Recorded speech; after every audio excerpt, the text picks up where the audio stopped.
지난 편에서 모니노 득택에 이인임이 실각하지 않았다는 걸 살펴보았습니다. 그것 말고도 이인임의 처세술이 남달랐다고 할 수 있습니다. 그는 권문 세족이면서 신돈 세력과도 연결되었습니다. 구 세력이면서 개혁 세력도 되었으니 이리저리 폭넓게 연결되었다는 겁니다. 게다가 최영과도 잘 통했습니다. 우왕 때 그가 정권을 다지는데 최영이 큰 힘이 됩니다. 공민왕이 죽고 난 뒤에 오랫동안 그가 정권을 농단합니다만 공민왕 치세 동안은 그가 맡은 소임을 잘 소화했습니다. 처세술이 남다르다 보니 공민왕의 심기도 건드리지 않았습니다. 그는 죽을 때까지 운이 참 좋은 사람이라고 할 수 있습니다. 차차 살펴보겠습니다. 1372년이 밝았습니다. 공민왕이 죽는 1374년 9월 22일까지 채 3년이 남지 않았습니다. 길다고 할 수 없지만 짧은 시간도 아닙니다. 그런데 정사에 따르면 공민왕은 온전한 정신이 아니었습니다. 정신병적인 행동을 하다가 마침내 살해당합니다. 정말로 공민왕이 정신 이상자였고 또 동성연애자였을까요? 공민왕은 정상이었으며 모종의 세력에 의해 암살되었다고 하는 주장이 조선시대부터 오늘날까지 꾸준히 제기되어 왔습니다. 지금부터 공민왕이 죽을 때까지의 행적을 차근하게 살피고 또 따져보겠습니다. 그 전에 이승계의 가족 상황에 대해서 잠깐 알아보겠습니다. 이승계의 첫째 아내인 한씨는 이승계보다 2살 어려서 1372년 현재 36세입니다. 그녀는 동북면 지역에서 살고 있습니다. 모두 6남 2녀를 낳습니다. 19세의 장남 이방운을 비롯해 현재 6남이 출생해 있습니다. 두 딸은 아직 태어나지 않았습니다. 이승계의 둘째 아내가 강씨로 조선의 초대 왕비가 됩니다. 신덕왕후가 그녀이죠. 그녀에게서 나온 자식은 경순공주, 무안대군 방번, 의안대군 방석입니다. 희한한 사실은 조선의 역대 왕비 중 생년이 밝혀지지 않은 사람은 그녀밖에 없습니다. 또한 맏딸 경순공주의 생년도 나와 있지 않습니다. 그래서 이승계가 언제 두 번째로 결혼했는지 확실하게 알 수 없습니다. 신돈 정권 때 했다는 설도 있고 신돈이 몰락하고 난 뒤인 1371년이나 1372년에 했다는 설도 있습니다. 즉 지금 서술하고 있는 이 시기쯤 이승계가 두 번째로 결혼했을 수 있습니다. 강씨가 당시에 소위 말하는 경처가 됩니다. 경성의 아내죠. 다시 본론으로 돌아가겠습니다. 3월의 기록입니다.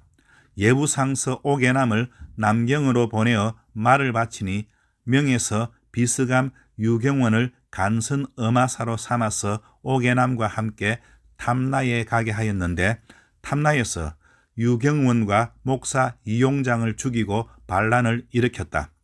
오개남이 들어가지 못하고 인해 돌아왔다. 민부상서 장자온을 남경으로 보내어 그들을 토벌해달라고 주청하였다.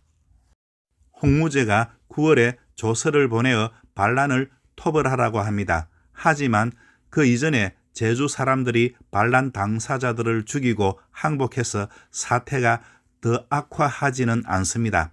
그러다가 공민왕이 죽을 때 제주의 비극으로 연결됩니다. 그때 가서 자세하게 말씀드리겠습니다. 전에도 말씀드렸다시피 외구 침탈에 대해서는 제가 일일이 다 나타내지 않고 있습니다. 요즘 들어 외구가 더욱 기승을 부려 고려 사람들을 피곤하게 하고 있습니다.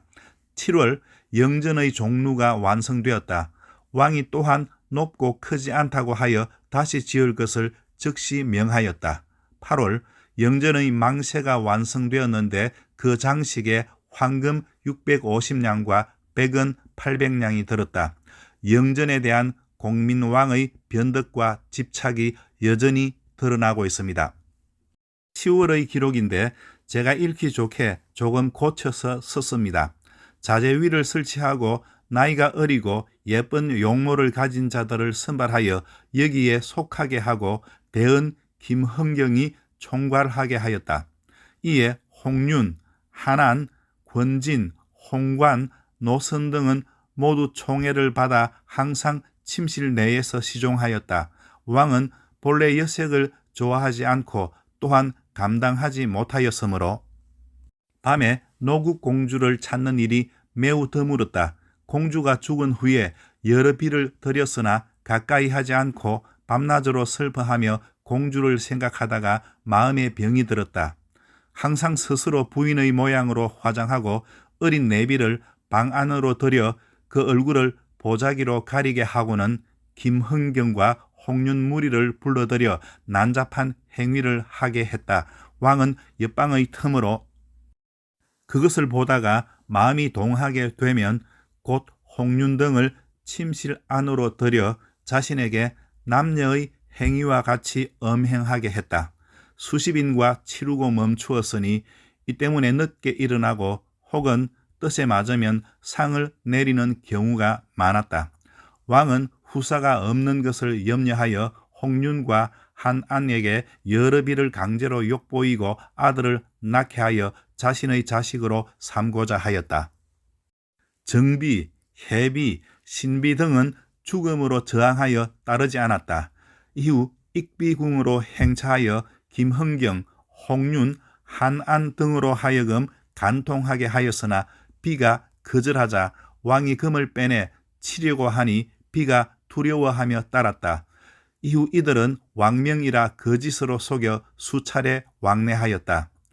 포르노 영화나 소설에서 나올 법한 이야기가 한 나라의 정사인 고려사에 실려 있습니다. 사실이라면 공민왕은 제정신이 아닙니다. 하지만 세세하게 따져보면 잘 이해가 되지 않는 부분이 있습니다. 고대 그리스에서는 동성애가 하나의 문화였습니다. 능력이 있는 성인 남자가 미소년의 후견인 역할을 하면서 그와 유희도 즐겼습니다. 당시의 풍습이어서 이상할 것이 없었습니다. 로마도 그리스의 문화를 많이 따랐습니다. 로마의 오현제에 속했던 하드리아누스 황제가 총애했던 동성애 상대가 안티노였습니다. 세월이 흐르자 그는 스스로 나일강에 빠져 죽었습니다. 일설에 의하면 나이가 드는 모습을 황제에게 보이기 싫어 일부러 물에 뛰어들었다고 합니다. 자제위 청년들이 미소년들보다는 나이가 더 들었을 겁니다. 그런데 노는 행위가 서로 정반대입니다. 공민왕이 미소년 역할을 했다는 것이죠. 김흥경은 창기 소건장을 좋아한 나머지 딴 사람이 훔칠까 걱정해 라는 기록이 있고 홍윤의 처는 살아남았다는 기록이 있습니다. 한안, 권진, 홍관의 아들들도 참수하고 가산을 정몰하며 처첩을 관비로 삼았다라고 나와 있습니다. 모두 유부남입니다. 또한 위의 기록만으로 따져도 내비들과 음란한 행동을 했고 익비와도 관계했습니다. 모두 정상적인 성생활을 했다는 것이죠. 그런 그들이 43세의 시커먼 수염을 단 남자 왕이 여자 화장을 하고 교태를 부린다고 해서 하고 싶은 마음이 생겼겠습니까? 뭘 어떻게 한다는 겁니까? 더구나 그것도 한창 여자들과 즐기다가 그랬다고 합니다. 저는 잘 상상이 되지 않습니다. 노국공주와 바냐가 임신했으니 공민왕도 정상적인 성생활을 했습니다. 기록으로 따지면 그런 공민왕의 마음에 병이 생겨 즉 정신이 이상해져서 게이가 된 겁니다. 그리고 위에 언급된 유부남들은 남색을 즐겼다는 뜻입니다. 정상적인 유부남들이 남색을 즐기는 게 당시 고려의 풍습이었다면 이상할 일이 없습니다. 그런데 그런 것 같지는 않습니다. 공민왕의 정신이 이상해져서 동성애자가 되었다는 말도 좀 그렇습니다. 정신이 이상해진다고 동성애가 된다는 논리가 잘 이해되지 않는다는 것입니다. 고려 초에 목종이 동성애자이기는 했습니다. 그렇다고 해도 동성애는 예나 지금이나 소수입니다. 자재위에 정확하게 몇 명을 뽑았는지는 알 수 없습니다. 하지만 그 중에 동승혜자가 수십 명이나 존재했을 것 같지는 않습니다. 그런데 하룻밤에 수십 명과 관계했다고 써놓았습니다. 결국 위의 기록을 그대로 믿기가 어렵습니다. 다만 몇 가지는 유추할 수 있습니다. 첫째, 공민왕의 성적 능력이 활발하지 않았을 것이다. 감당하지 못하였으므로 라고 하는 기록에서 추측한 겁니다. 둘째, 공민왕이 관음증이 있었는지 모른다. 요즘에야 야동이 널리 퍼져 있지만 예전에는 몰래 보는 것 말고는 방법이 없었을 겁니다. 물론 기록상의 추측입니다. 셋째, 홍윤과 익비가 실제로 간통했을 수 있다. 이렇게 추측하는 학자들도 있는 것 같습니다. 자재위는 공신들이나 고위 관료들의 자제들로 구성된 집단입니다. 공민왕이 살해될 때까지 아직 2년이 남아 있습니다.